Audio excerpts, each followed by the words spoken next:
Good day and welcome to the Origsburg Area Free Public Library. Today I'm going to read Eric Carle's Mr. Seahorse in honor of fathers. Dear friends, in most fish families, after the mother has laid the eggs and the father has fertilized them, the eggs are left on their own. But there are exceptions, such as the seahorse, the stickleback, the tilapia, the Curtis nursery fish, the pipefish, the bullhead catfish, and some others. Not only are the eggs cared for by a parent, but, surprise, that parent is the father. This may sound strange, but it is the truth. And this is my story about them. I hope you enjoy my story, Eric Carle. And this book has the Laurel Ingalls Honor Award. This book has been donated by the Origsburg Lion Club and the Libri Foundation.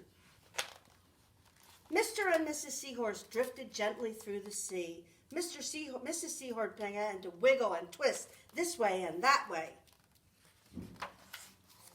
It's time for me to lay my eggs, she said. Can I help? Asked Mr. Seahorse. Oh, yes, thank you, said Mrs. Seahorse. And she laid her eggs in a pouch in Mr. Seahorse's belly.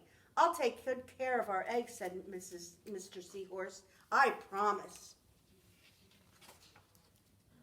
As Mr. Seahorse drifted gently through the sea, he passed right by a group of trumpetfish hidden in a patch of reeds. Here are the reeds, and there are the trumpetfish.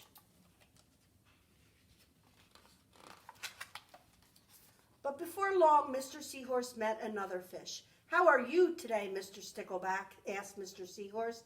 Delighted, said Mr. Stickleback. I just built a nest, and right away Mrs. Stickleback laid her eggs in it. Now I'm taking good care of them until they hatch. Keep up the good work, said Mr. Seahorse, and swam on his way. As Mr. Seahorse drifted gently through the sea, he passed right by a lionfish hidden behind a coral reef. Can't see it, but there's the lionfish.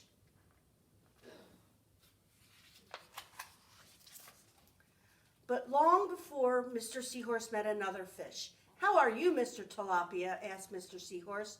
Mr. Tilapia couldn't answer. His mouth was full of eggs.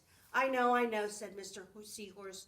Mrs. Tilapia laid her eggs. Now you are taking good care of them until they hatch. Mr. Tilapia nodded his head. You must be very happy, said Mr. Seahorse, and swam on his way. His belly's getting a little fatter. As Mr. Seahorse drifted gently through the sea, he passed right by a pair of leaf fish hidden among the seaweed. There's the seaweed, and there is the pair of leaf fish. But before long, Mr. Seahorse met another fish. How are you, Mr. Curtis? Said Mr. Seahorse. Perfectly fine, replied Mr. Curtis. Mrs. Curtis laid her eggs, and I've stuck them on top of my head. Now I'm taking good care of them until they hatch. You are doing a good job, said Mr. Seahorse, and swam on his way.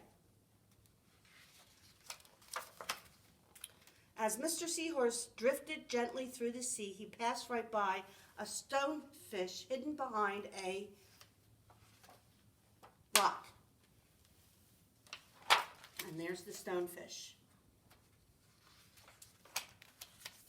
But before long, Mr. Seahorse met another fish. How are you, Mr. Pipe? Asked Mr. Seahorse.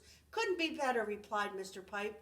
Mrs. Pipe laid her eggs along my belly, and now I'm taking good care of them until they hatch. You should feel proud of yourself, said Mr. Seahorse, and swam on his way. Belly's getting bigger.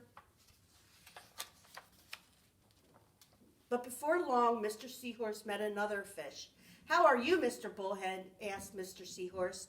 Tip-top, replied Mr. Bullhead. Mrs. Bullhead laid her eggs, and the eggs hatched, and now I'm babysitting all the little fishies. You are doing a fine job, said Mr. Seahorse, and swam on his way. The time has come for the seahorse babies to be born. Mr. Seahorse wiggled and twisted this way and that, and at last the babies tumbled from Mr. Seahorse's pouch and swam away. One baby returned around to try to come back to the pouch. Oh no, said Mr. Seahorse, I do love you, but now you are ready to be on your own. And that is the story of Mr. Seahorse and how a fine fish daddy took care of his babies. Thank you for joining us, and come on in and pick out some Eric Carle books. We have tons of them. Thank you very much.